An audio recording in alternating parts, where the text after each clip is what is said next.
Hello আসসালামু আলাইকুম everyone, সবাই কেমন আছো? আশা করছি সবাই ভালো আছো। আমিও অনেক ভালো আছি। আর ঈদ তো চলে এসেছে, সবাই তো অনেক বেশি খুশি। তো আমি তো আরো বেশি খুশি, কারণ ঈদের শপিং তো করতেই হবে আর অনেক বেশি আনন্দও লাগে ঈদের শপিং করতে। রোজার আগে থেকেই কিন্তু শুরু হয়ে গিয়েছিল ঈদ কেনাকাটা, আর এখন কিন্তু চলে এসেছি বসুন্ধরা শপিং মলে। তো দেখি আজকে কি কি পারচেস করা যায়। প্রথমে তো মোবাইল কিনবো, সেটাই হচ্ছে গিয়ে মেইন উদ্দেশ্য, কারণ হচ্ছে আইফোন 16 প্রো ম্যাক্স কিনতে যাচ্ছি। 16 প্রো ম্যাক্স আগে কিনবো, তারপর কিন্তু অন্যান্য সকল জিনিস কিনবো। যেহেতু আমার ইমিডিয়েট বড় বোন হচ্ছে বেলজিয়ামে থাকে, তো এবার কিন্তু ও বাংলাদেশে আসবে কিনা তার কোনো গ্যারান্টি নেই। আমি ভাবতেছিলাম যে বোনের জন্য কেনাকাটা করে তাড়াতাড়ি করে ওর জন্য কিছু পাঠিয়ে দেই, কারণ সে তো অনেক বেশি শাড়ি পছন্দ করে, আর আমি যখন শাড়ি পরি তখন আমি ওকে অনেক বেশি মিস করি। তাই আপুর জন্য আজকে আড়ং থেকে শাড়ি কিনবো, আর দুলা ভাইয়ের জন্য পাঞ্জাবি কিনবো, আর আমার ভাগ্নিদের জন্য পাঞ্জাবি কিনবো, আর আমার হাজবেন্ড আর আমার জাইনের জন্য কিন্তু একটু কেনাকাটা করবো। আর এই জন্য কিন্তু ফার্স্টেই আমরা 16 প্রো ম্যাক্সটা কিনে ফেলবো। আর 16 প্রো ম্যাক্সটা কেনার জন্য কিন্তু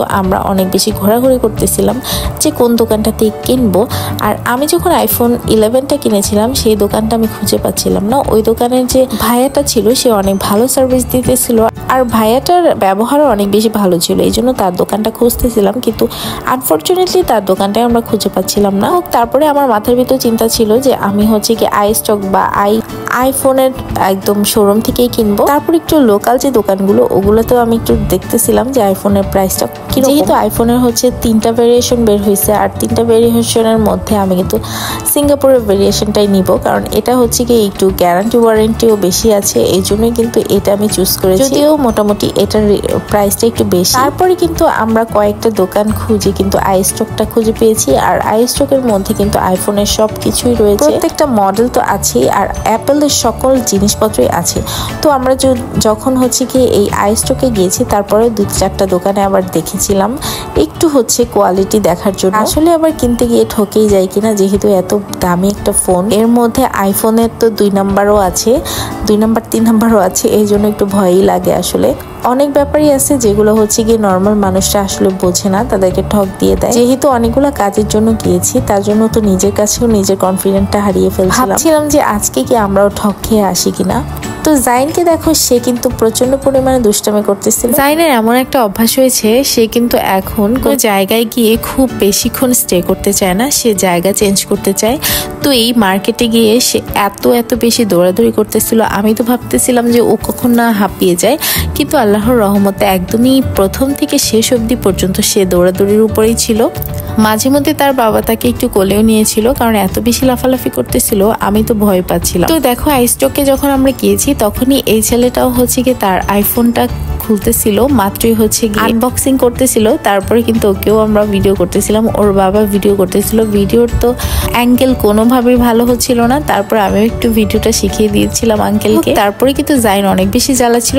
তারপর তোমাদের ভাইয়া ওকে এই আইসক্রিমটা কিনে এনে দিয়েছিল। তারপরে জাইন তো প্রচন্ড পরিমাণে খুশি, কারণ সে আইসক্রিমটা পেয়ে একদমই পুরো ঠান্ডা হয়ে গিয়েছিল, কারণ আইসক্রিম তার এমনি অনেক বেশি পছন্দ। আমি তো অনেক বেশি রাগারাগি করি ওর বাবার সাথে যখনই তাকে আইসক্রিম দেয়। এমনিতেই ধুলাবালিতে গিয়ে কিন্তু একদমই ওর অনেক বেশি ঠান্ডা লেগে গিয়েছে। আর লাস্ট 2-3 মাস তো আমি প্রচন্ড পরিমাণে ওকে নিয়ে মুভ করেছি, এখান থেকে ওখানে, বিয়ে বাড়ি হ্যান ত্যান অনেক জায়গায় ঘোরাঘুরি করেছি, এই জন্য কিন্তু ওর শরীরটাও অনেক বেশি দুর্বল হয়ে গিয়েছিল। তো আমাদের কিন্তু আইফোনটা কেনা শেষ হয়ে গেছে, এই জন্য কিন্তু টাকা পয়সাও এখন পে করে দিচ্ছে তোমাদের ভাইয়া। তো 16 প্রো ম্যাক্সের কিন্তু সবচেয়ে মজা লাগে হচ্ছে সিনেমাটিকটা, সেই লেভেলের সিনেমাটিক করা যায় এই 16 প্রো ম্যাক্স দিয়ে। আর আইফোনে তো একটুখানি রোদের আলো থাকলেই সবচেয়ে বেশি সুন্দর হয় ফোনের ছবি আর হচ্ছে ভিডিও। তাই তো সবাই আইফোন 16 প্রো ম্যাক্স কেনার জন্য পাগল হয়ে গিয়েছে, আর ম্যাক্সিমাম মানুষই তো কিনেই ফেলেছে। বাই দ্য ওয়ে, আজকে যে 16 প্রো ম্যাক্সটা কিনেছি এটা কিন্তু আমার জন্য না, এটা আমার বোনের ছেলের জন্য।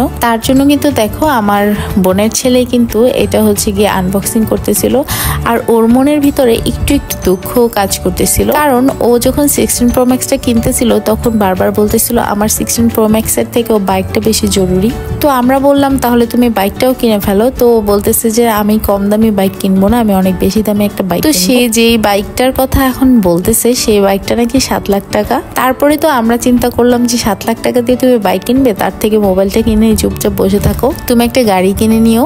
এত বুঝাই কিন্তু ও কোনোভাবেই বোঝে না, ও মনে করে ওর বাইকেই বেশি সুখ। আসলে তোমাদের ভাইয়াও বলে যে বাইকের সুখ আলাদা আর গাড়ির সুখ আলাদা। এখানে 16 Pro Max-টা আমিও হাতে নিয়ে দেখতেছিলাম যে এটার সবকিছু ঠিকঠাক আছে কিনা, আর কয়েকদিনের মধ্যে কিন্তু আমিও কিনে ফেলতে পারি 16 Pro Max। সবাই তোমরা আমাদের জন্য অনেক বেশি দোয়া করো যেন আমরা 16 Pro Max-টা কিনেই ফেলতে পারি। আর যারা যারা আমার চ্যানেলটাকে এখনো সাবস্ক্রাইব করো নাই তাড়াতাড়ি চ্যানেলটাকে সাবস্ক্রাইব করে দাও। আমার কিন্তু 3000+ সাবস্ক্রাইবার হয়ে গেছে, এই জন্য আমি অনেক বেশি হ্যাপি। তোমাদের সাপোর্ট না থাকলে কিন্তু আমি আজকে এই পর্যন্ত আসতে পারতাম না, আর আমার আগ্রহটাও একদম কমে যেত। আমি কিন্তু অনেক বেশি উৎসাহ করেই তোমাদের সাথে এখন ভিডিওগুলো শেয়ার করি। প্রতিনিয়ত আমি যাই করি তাই কিন্তু তোমাদের সাথে শেয়ার করি। আর যারা যারা আমার পেজটাকে এখনো ফলো করোনি তাড়াতাড়ি আমার পেজটাকে ফলো করে দাও। আমার পেজের নাম হচ্ছে, ডেসক্রিপশন বক্সে আমি দিয়ে দিব সবকিছু। তোমরা কিন্তু আমার পেজ, ফেসবুক সবকিছুই ফলো করে দিও, ইনস্টাগ্রাম, তারপর টিকটক সবকিছুতেই কিন্তু আমি লিংক দিয়ে দিব ডেসক্রিপশন বক্সে। আর দেখো এই যে কিন্তু ভাইয়াটা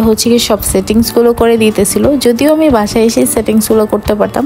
তারপরে চিন্তা করতেছিলাম যে একটু ওখান থেকেই সবকিছু করে নিয়ে আসি, কারণ আমার এত বেশি প্যারা লাগে মোবাইল গবেষণা করে সবকিছু করতে। আর এখন দেখো আমরা কিন্তু চলে যাচ্ছিলাম উপরে, মোবাইলটা কেনা শেষ তার জন্য আমরা উপরে চলে যাচ্ছিলাম শপিং করার জন্য, আমার বোনের জন্য কেনাকাটা করার জন্য। আর আমরাও টুকিটাকি অনেক কিছু কেনাকাটা করব। ভেবেছিলাম আমাদের ঈদ শপিংটাও আজকেই শেষ করে ফেলবো, কিন্তু আমাদের মোবাইল কিনতে কিনতে এত বেশি লেট হয়ে গেছে যে আমরা কিন্তু সন্ধ্যার পরেই শুরু করেছি গিয়ে এই শপিং। তো আমি কিন্তু প্রথমে দেশি দশে যাওয়ার জন্য খুঁজতেছিলাম যে দেশি দশ কোথায়। তো দেশি দশ খুঁজতে খুঁজতে আমাদের এত বেশি সময় লেগে গিয়েছে। দেশি দশের স্থানটা আসলে পরিবর্তন করাতে অনেকেই হিমশিম খায় দেশি দশ খুঁজতে আর আড়ং খুঁজতে। আসলে বসুন্ধরায় অনেক কিছু চেঞ্জ করেছে। আমি গত বছরও এসেছিলাম, তখনও আমি যেগুলো যেখানে ছিল সেখানে এখন পাই নাই। তো এখানে আমি বলতেছিলাম গাইস আমাদের অনেক বেশি রাত হয়ে গেছে, এখন আমাদের শপিং করার পালা। এখানে যাওয়ার পরে তো আমরা গিয়ে পাঞ্জাবি এক একটার কালার পাচ্ছিলাম, সাইজ পাচ্ছিলাম না। যেটা পছন্দ হচ্ছিল সাইজে মিলতেছিল না, আবার যেটার সাইজ মিলতেছিল সেটা হয়তো আমাদের পছন্দ হইতেছিল না। তো এখানে এই শাড়িটাও দেখতেছিলাম, কিন্তু এই শাড়িটা পছন্দ হয় নাই। লাস্ট পর্যন্ত কিন্তু শাড়ি এনেছিলাম ওই যে ঝুলানো দেখো অরেঞ্জ কালার, তো এটাও দেখতেছিলাম, এটাও পছন্দ হয়েছিল। ব্ল্যাক কালার নিতে চাইতেছিলাম, আমার মা আবার বলতেছিল যে না একটা শাড়ি পাঠাবো সেটাও আবার ব্ল্যাক হলে কেমনে হবে। তো পাঞ্জাবিগুলো অনেক বেশি সুন্দর হয়েছে, ঈদের সময় তোমরা দেখতে পারবা সব পাঞ্জাবির কালেকশন গুলা।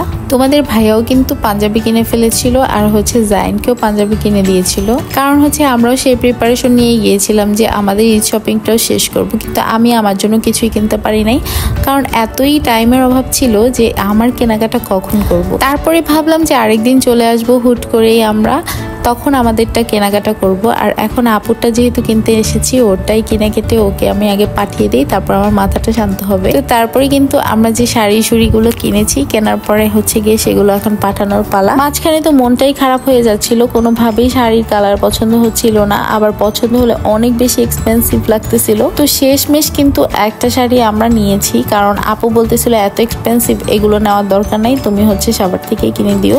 আমি কিন্তু কেনাকাটা করি অনেক বেশি ঘোরাফেরা করে, এজন্য আমার কালেকশন গুলো অনেক ইউনিক হয় আর সবাই অনেক পছন্দ করে। ভাবলাম যে একটা শাড়ি নিয়ে যাই আর আরেকটা শাড়ি সাবার থেকেই কেনাকাটা করে দিই। তো এরপরে কিন্তু বড় আপুই আমাদেরকে ট্রিট দিতেছিল, যেহেতু আমরা তার সাথে এসেছি আর আমাদের সবচেয়ে গুরুত্বপূর্ণ ব্যক্তি আমাদের বড় আপু। তো আপুই আমাদেরকে ট্রিট দিতেছিল। আসার সময় আমরা কিন্তু খাওয়া দাওয়া করে তারপরে বাসে আসছি, আর বাসে আসার সময় এত ভিড় ছিল ভাইরে ভাই। আমরা কিন্তু উবার নিয়েও আসতে পারতাম, কিন্তু উবারে আমার কাছে অনেক রিস্ক লাগে, এর জন্য কিন্তু আমরা যাই না কোথাও উবার, কারণ অনেক বেশি রাস্তায় মারামারি ছিনতাই এগুলো হইতেছিল। বাসে কিন্তু সেভ অনেকটাই, কারণ বাসের মধ্যে অনেক মানুষ থাকে আর উবারের মধ্যে তো মানুষ থাকে না। সেই গাড়িওয়ালা যদি আমাদের এক জায়গায় নিয়ে যায় বা অন্যান্য মানুষরা যদি আমাদেরকে ছিনতাইকারীরা ধরে তখন কিছুই করতে পারবো না। এই জন্য কিন্তু ছিনতাইকারীদের হাত থেকে বাঁচার জন্য আমি বাসেই বেশি যেতে চাইতেছিলাম। তো তারপরে অনেক কষ্ট করে আর কি বাসায় চলে এসেছি, কিছুই করার নাই, কষ্ট করেই আসতে হবে। আর এই পুরো সিজনটাই এরকম, এই পুরো মাসটাই এরকম যাবে। দেখি আমাদের নেক্সটের যে ব্লগটা আমরা কি কেনাকাটা করব সেগুলো তোমাদের সাথে শেয়ার করব। সো দেখার জন্য অবশ্যই আমার চ্যানেলটাকে সাবস্ক্রাইব করে রাখবে। আর খাবারটাও অনেক বেশি টেস্ট ছিল, অনেক বেশি মজার ছিল। আর শুক্রবারে তো প্রচন্ড পরিমাণে ভিড় থাকে, আর এই ভিড়ের মধ্যে শপিং করে একদমই মজা নাই, আবার কোনো মানুষ না থাকলেও একদমই মজা লাগে। যাই হোক আজকের মতো আল্লাহর রহমতে যতটুকু চেয়েছিলাম তাই হয়েছে। সো আজকের মতো তোমাদের সাথে ব্লগটা এই পর্যন্তই শেষ করছি। সবাই ভালো থাকো, সুস্থ থাকো, আল্লাহ হাফেজ।